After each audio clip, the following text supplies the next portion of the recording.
The Poem of the Man God, the second year of the public life. Chapter 156. Annaleah devotes herself to God as a virgin. 6th of May, 1945. Jesus, with Peter, Andrew, and John, knocks at the door of his house in Nazareth. The door is opened at once by his mother, whose face brightens with a beautiful smile on seeing Jesus. "Welcome home, my son. Since yesterday I have had with me a pure dove waiting for you. She came from far away. The person who brought her here could not stay longer. As she asked for my advice, I told her what I could. But only you, my son, are the wisdom. You are welcome too," she says to the disciples. "Come in and refresh yourselves." "Yes, stay here. I am going at once to see the girl who is waiting for me." The three disciples are very curious, but show their curiosity in different ways. Peter stares intently in all directions, almost hoping to see through the walls. John looks as if he wanted to read on Mary's face the name of the unknown girl. Andrew, who on the other hand has blushed, stares intently at Jesus, and both his eyes and his lips seem to be trembling with a silent entreaty. Jesus pays no attention to any of them. While the three make up their minds and go into the kitchen, where Mary offers them some food in the warmth of the fireplace, Jesus draws the curtain that conceals the door opening onto the kitchen garden and goes out into it. The mild sunshine makes more airy and dreamlike all the blooming of branches of the tall almond tree. The only tree in blossom, the tallest in the kitchen garden, looks splendid in its silk white-pink dress compared with the poverty of all the others. The pear tree, the apple tree, the fig tree, the pomegranate, the vines, which are still all barren, stately in its soft, bright veil, which contrasts with the drab humility of the olive trees. It seems to have caught with its long branches a wispy cloud, lost in the blue field of the sky, and to have adorned itself with it to say to everybody, "The wedding of the springtime is coming, rejoice. Plants and animals, it is the time for kisses with the winds, the bees, the flowers. It is the time for kisses under the tiles, or in the thick of woods. O little birds of God and snow-white sheep, kisses today, offspring tomorrow, to perpetuate the work of our Creator God." Jesus, with his arms folded on his chest, standing in the sun, smiles at the serene gracefulness of his mother's kitchen garden, with its bed of lilies recognizable from their first leaves, its still bare rose bushes and silvery olive leaves, and many other families of flowers spread among the humble beds of legumes and vegetables which are just becoming green. Clean, tidy, and unassuming, it also seems to exhale the purity of perfect virginity. "Son, come to my room. I will bring her to you, because she ran there when she heard so many voices." Jesus enters his mother's room, the chaste, the most chaste little room, which heard the words of the angelical conversation, and which exhales, even more than the kitchen garden, the virginal, angelical, holy essence of her, who has lived in it for years, and of the archangel who venerated his queen in it. Have 30 years gone by, or did the meeting take place only yesterday? Also today, a distaff holds its soft and almost silvery tuft of wool, and the thread is on the spindle. Folded embroidery is on the shelf near the door, between a parchment roll and a copper amphora, in which there is a thick almond branch in blue. Also today, the striped curtain, lowered on the mystery of the virginal dwelling, is moved by a gentle breeze, and the bed, neat in its corner, still has the genteel look of the bed of a girl who has just reached the threshold of youth. What will one dream or has dreamt of on the low pillow? The curtain is softly raised by Mary's hand. Jesus, who was contemplating that abode of purity, standing with his back to the door, turns round. Here, my son, I have brought her to you. She is a little lamb. You are her shepherd.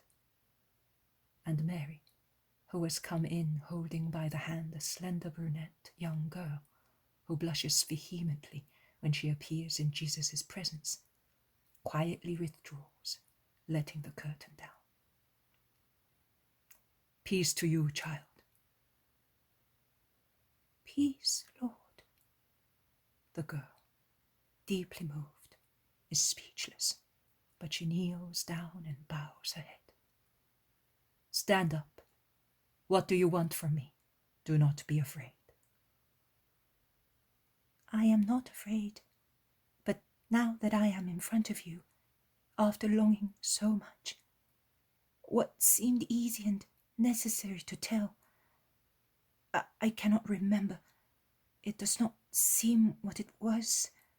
I am silly. Forgive me, my Lord. Do you want a grace for this world? Do you need a miracle? Have you souls to convert? No? What then? Speak up. You had so much courage, and now are losing heart? Do you not know that I am the one who increases strength? Yes, you do. Well then, speak as if I were a father for you. You are young. How old are you? 16 years, my lord. Where do you come from? From Jerusalem. What is your name? Annaleah. The dear name of my grandmother, and of many more holy women of Israel. And joined to it, to make one only, the name of the good, faithful, loving, meek wife of Jacob. It will be a good omen to you. You will be a model wife and mother. No? You are shaking your head. You are weeping. Have you been rejected? No? Your fiancé perhaps died? Has no one proposed to you yet? The girl always shakes her head. Jesus takes a step forward, caresses her, and forces her to raise her head and look at him. Jesus' smile overcomes the girl's excitement. She takes heart. My Lord, I could be a wife and a happy one, thanks to you. Do you not recognize me, my Lord? I am the girl who suffered from tuberculosis, the dying fiancé, whom you cured at your John's request. After your grace, I have had another body, this healthy one in the place of the dying one I had before. And I have had another soul. I do not know. I did not feel the same. The joy of being cured, and consequently the certainty that I could get married. My regret in dying was that I could not get married. They only lasted for a few hours. And then the girl becomes franker and franker. She finds the words and the ideas that she had lost in the excitement of being alone with the Master. And then I felt that I should not be only selfish, and say only, now I will be happy, but that I should think of something else, something that came to you and to God, your Father and mine, something that, although small, should express my gratitude. I gave the matter a lot of thought, and when the following Sabbath I saw my fiancé, I said to him, Listen, Samuel, without the miracle, I would have died in a few months' time, and you would have lost me forever. Now I would like to offer a sacrifice to God with you, to say to God that I praise him and thank him. And Samuel, because he loves me, said at once, let us go to the temple together and offer a sacrifice. But that was not what I wanted. I am a poor and common girl, my lord. I know very little, and I can do much less. But through your hand, which you laid on my diseased breast, something had come not only into my corroded lungs, but also into my heart. It was health to my lungs and wisdom to my heart. And I realized that the sacrifice of a lamb was not the sacrifice wanted by my soul, that loved you. The girl becomes silent, blushing after her profession of love. Go on without any fear. What did your soul want? To sacrifice something worthy of you, the Son of God. And so I thought it should be something spiritual, like what comes from God. That is, the sacrifice of postponing my wedding for your sake, my Saviour. A wedding, you know, is a great joy. When one is in love, it is a great thing. One longs to, is anxious to celebrate it. But I was no longer the same person as a few days previously. I no longer wanted my wedding as the dearest thing. I told Samuel, and he understood me. He also wanted to be a Nazarite for 1 year, starting on the day which was to be the day of our wedding. That is the day after the calends of Adar. In the meantime, he has been looking for you, because he wanted to love and know him who had given him back his fiancée. You. And he found you, after many months, at the clear water. I came too. And your word completely changed my heart. Now my previous vow is no longer sufficient for me. Like that almond tree out there, which in the warmer and warmer sunshine has revived after being dead for months, and has blossomed, and will leave and then bear fruit. So I have continuously grown in the knowledge of what is better.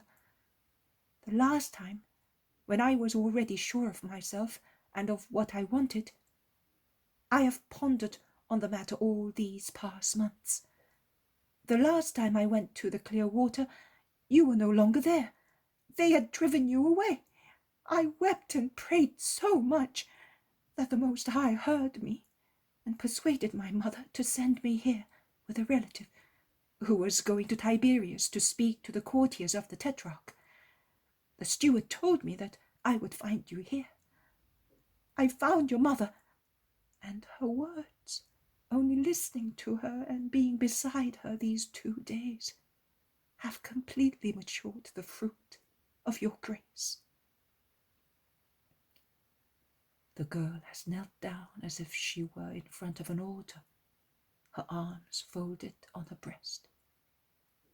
All right, but what do you want exactly? What can I do for you? Lord, I would like a great thing, and only you, the donor of life and health, can give it to me. Because I think that what you can give, you can also take away. I would like you to take the life you gave me during the year of my vow before it ends. Why? Are you not grateful to God for the life you received? So grateful, infinitely. But for one thing only, because by living by his grace and by your miracle, I have understood what is best. Which is? which is to live like angels, as your mother, my lord, as you live, as your John lives. The 3 lilies, the 3 white flames, the 3 beatitudes of the earth, my lord. Yes, because I think that it is a beatitude to possess God, and God is possessed by the pure. I believe that who is pure is in heaven with God in its centre and the angels around. Oh, my lord, that is what I would like. Little have I heard of what you, your mother, the disciple, and Isaac have said. Neither have I approached anyone else who could tell me your words. But I feel as if my soul heard you all the time, and you were its master. I have told you everything, my lord. Annaleah, you are asking for very much, and are giving very much. Daughter, have you understood God, and the perfection to which a creature may rise to be like the most pure, and to please the most pure?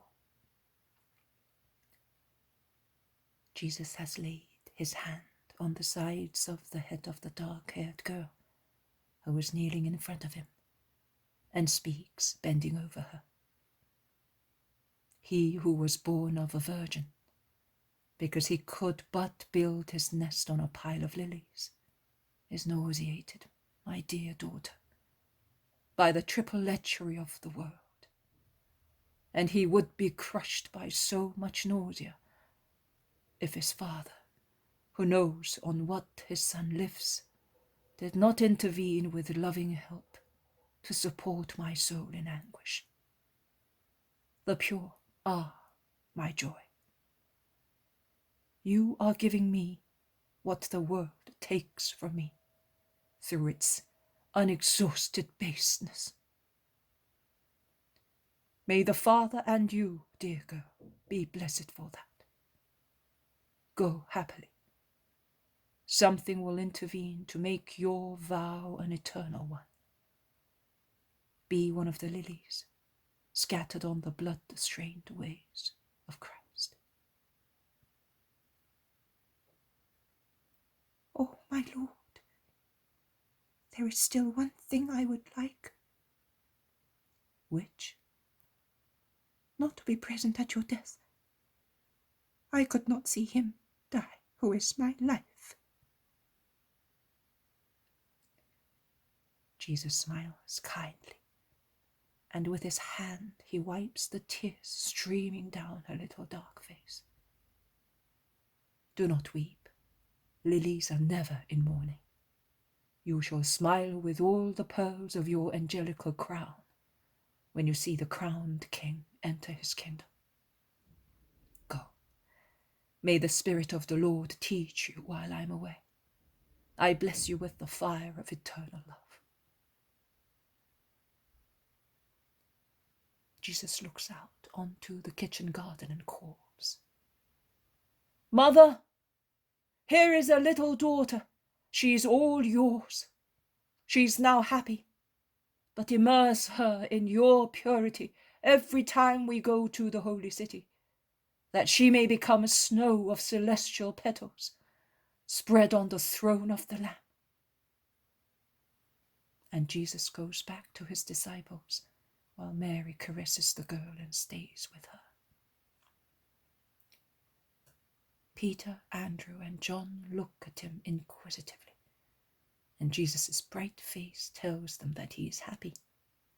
Peter cannot help asking, To whom did you speak so long, my master? And what have you heard to be so beaming with joy? To a woman at the dawn of life, to her who will be the dawn of many more that will come. Who? The virgins. Andrew mumbles in a low voice to himself. It is not her. No, it is not she. But do not tire of praying. Be good and patient. Every word of your prayer is like a call, a light in the dark, and it supports and guides her. But who is my brother waiting for? For a soul, Peter. A great poverty that he wants to change into a great wealth. And where did Andrew find it? Since he never goes about, he never speaks, and he's a helpless sort of chap. On my way. Come with me, Andrew. Let us go and see Alphaeus and bless him amongst his many grandchildren. You wait for me at James and Judas's. My mother wants to be left alone all day. And while they go away, some here, some there, secrecy envelops the joy of the first girl consecrated to virginity for Christ's sake.